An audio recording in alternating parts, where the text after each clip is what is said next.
More than 450 Ukrainian troops completed training on new weapons in Britain this week, including multiple launch rocket systems, or MLRS. They are seen as crucial in countering Russian artillery.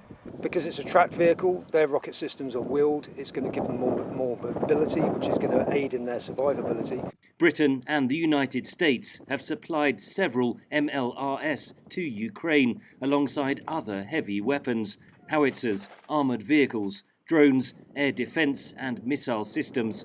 Ukrainian President Volodymyr Zelensky told NATO leaders he urgently needs more advanced weapons. By providing them to us, you can completely break Russia's tactics to destroy cities and terrorize Ukrainian civilians. NATO itself is not supplying heavy weapons to Ukraine. That's not NATO itself as an institution providing things. It doesn't have them, but its allies do.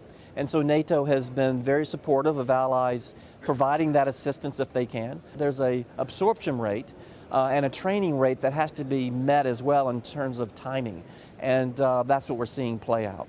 Despite those constraints, several NATO members have made new pledges at the Madrid summit.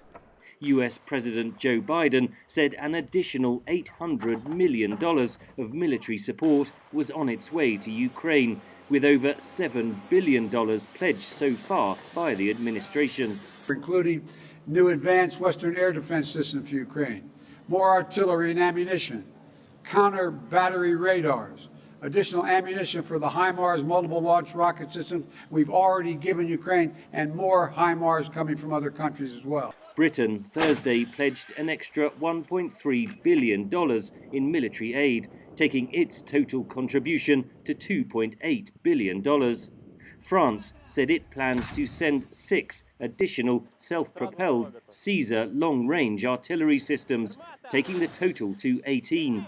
Ukraine is reported to have deployed these on the Black Sea coast, close to Snake Island, which Russian forces abandoned Thursday. Germany has pledged to deliver 15 anti-aircraft tanks in July, while Spain is considering sending around 40 German-made Leopard tanks, though Berlin would have the final say. But as the war enters its 5th month, the West still has not supplied heavy weapons in the numbers that Ukraine says it needs. There is a political calculation that we should give a bit more, but not so much that somehow we can feed and trigger an escalation that gets out of control. And in a way, I understand the logic, but I think it's profoundly wrong, because fundamentally that means we are asking Zelensky to fight with one hand in the back. Ukraine says it needs a 10-fold increase in the supply of weapons to counter Russia's arsenal of artillery. Henry Ridgwell for VOA News at the NATO summit in Madrid.